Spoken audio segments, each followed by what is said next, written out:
변복 목사의 아침 묵상 2026년 1월 30일 금요일 아침입니다. 오늘은 시편 12편 1절로 8절 말씀을 통해서 흔들림에도 말씀을 더욱 붙들리라, 이런 제목으로 말씀 묵상의 은혜를 나누겠습니다. 어제 공동체 예배를 드리고 김명현 목사님의 송별 인사를 하는 자리를 가졌습니다. 공동체가 되어 세계의 서로 다른 단체들이 한마음으로 5년을 동거함이 어찌 그리 아름답지 않은가 고백하며, 물론 여기에 저의 의지가 작용한 강제성이 존재할 것이지만, 그러나 함께 하시는 분들이 강제가 아니라 자리에 소중함을 가지고 참여하는 자리들이 되고, 또 이 자리가 진정 하나님이 기뻐 받으시는 예배이며 하나님의 임재가 있는 자리로 우리가 하나가 되고 하나님의 뜻에 굴복하는 시간이 되기를 기도합니다. 어제는 마음이 아팠습니다. 3년의 근무시간 김명현 목사님 퇴직이 아쉬웠고, 또 2026년 선교비를 지출할 재정의 부족으로 선교비를 지출할 수 없다는 연락을 드리며 죄송했습니다. 저녁에는 사단법인 라마나요 선교회 고유 번호증이 나왔다는 좋은 소식도 받았습니다.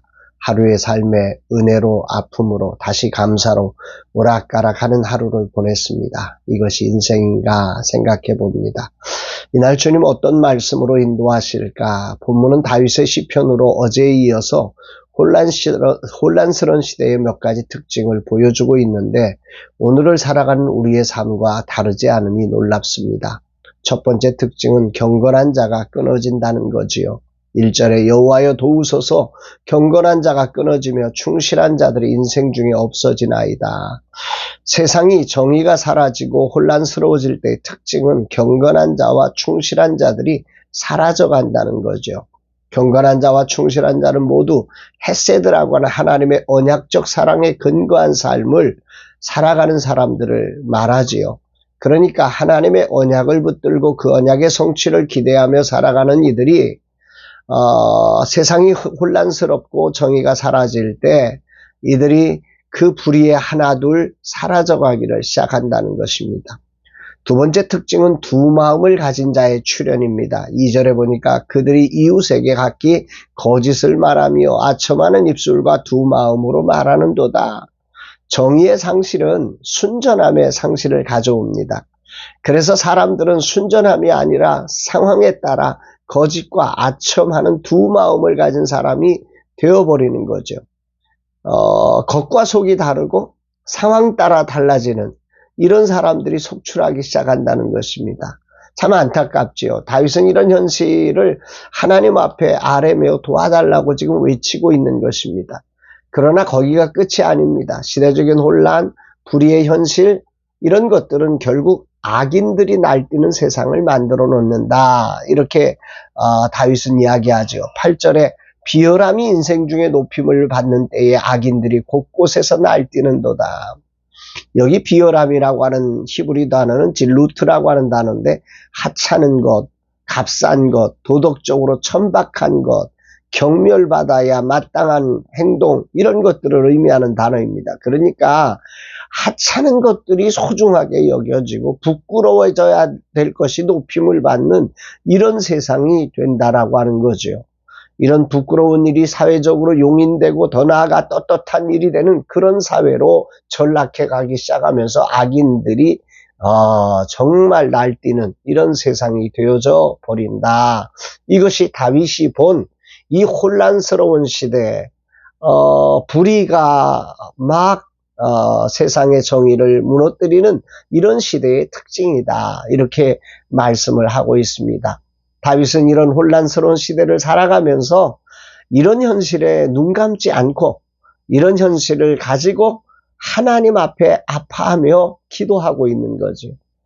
그들은 우리의 혀가 이길 것이라, 세상은 우리의 이 야첨하는 이 얄팍한 언어들이 사람들을 속이고 이길 거야, 이렇게 외치는 세상의 한가운데서 다윗은 이렇게 믿음을 고백합니다. 5절 여호와의 말씀에 가련한 자들의 눌림과 궁핍한 자들의 탄식으로 말미암아 내가 이제 일어나 그를 그가 원하는 안전한 지대에 두리라 하시도다. 그가 붙드는 유일한 것은 하나님의 말씀이었어요.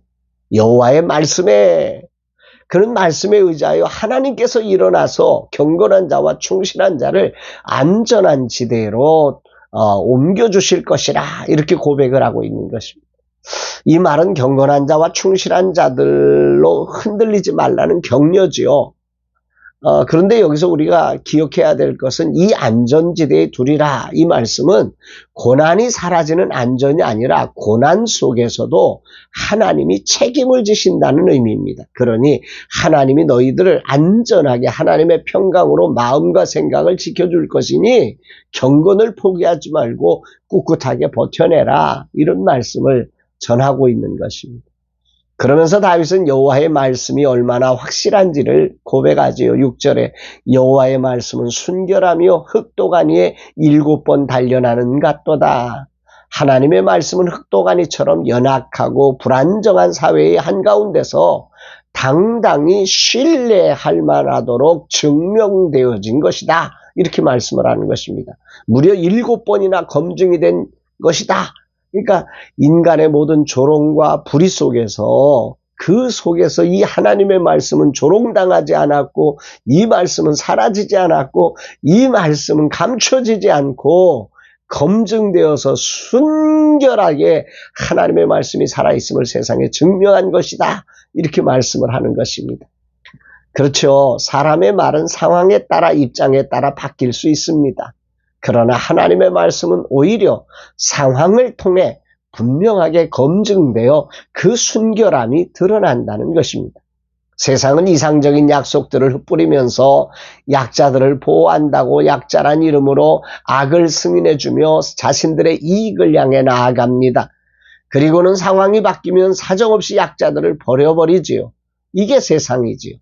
그러나 하나님의 말씀은 가장 거친 현실을 통과하게 하지만 우리로 도저히 견딜 수 없는 지경까지 이르는 것 같게 하지만 그러나 그 거친 환경에서 하나님의 말씀은 분명하게 살아있고 운동해서 우리의 영과 혼과 육체를 온전케 하는 더 아름답게 하는 이런 능력이 있음을 다윗은 선포하고 있는 것입니다. 이 사실은 어쩌면 다윗을 통해 증명된 것으로도 볼 수 있음을 묵상하게 됩니다. 오늘 남한하여 선교회를 섬긴 지 16년째 재정적인 압박이 가장 심각한 상황을 맞이하고 있습니다. 사단법인 작업을 통해 공적 선교기관으로 진짜 목사를 세워가고 웨이브리지 플랫폼을 통해 진정한 그리스도인의 삶을 세상에 드러내며 스페이스R 사역을 통해 다음 세대를 일으키려는 우리의 몸부림이 흔들리고 있습니다. 우리도 아첨하는 입술과 자랑하는 여로 무엇인가를 드러내어 일하고 싶은 욕망이 있지요. 그러나 하나님께서 이것을 끊으신다고 하시기에 우리는 이런 것과 타협할 수가 없습니다. 우리는 순전한 하나님의 말씀을 따라가야 합니다. 세상의 방식에 저항하며 순전한 말씀에 살아있음을 신뢰하고 이 말씀이 오늘도 운동함을 우리는 믿습니다. 오늘도 이 말씀이 우리를 묶으려는 모든 거짓과 죄악과 탐욕을 무너뜨리며 하늘봉의 역사를 이루실 것을 우리는 믿고 나갈 것입니다. 오늘도 내가 붙들어야 할 것은 모든 상황에 단련된 하나님의 말씀임을 분명히 기억하며 이 하루를 말씀을 붙들고 나아가렵니다. 오늘 있을 웨이브리즈 플랫폼 이사의 시간도 또 다양한 양육과 사역의 시간에도 오직 말씀을 따라가는 자로 서겠습니다. 주님, 이 하루 말씀을 붙들고 살아가는 자로 서게 하옵소서. 말씀을 붙들고 경건을 지키는 자들을 영원까지 보존하실 하나님을 찬양하며 저의 가슴에 순전한 말씀을 기준으로 이 하루를 살게 하옵소서. 성령님 도와주옵소서 고백합니다. 사랑하는 여러분, 달콤한 사람의 말을 버리고 단련된 온갖 인생의 이 역사 속에서 수많은 상황 속에 단련되어서 순전한 은처럼 우리 속에 빛나는 이 하나님의 말씀을 따르는 것이 진정한 경건의 삶임을 기억하며 이 경건의 삶을 지켜내는 저와 여러분들의 삶과 사역이 되기를 주의 이름으로 축복합니다. 사랑합니다, 여러분.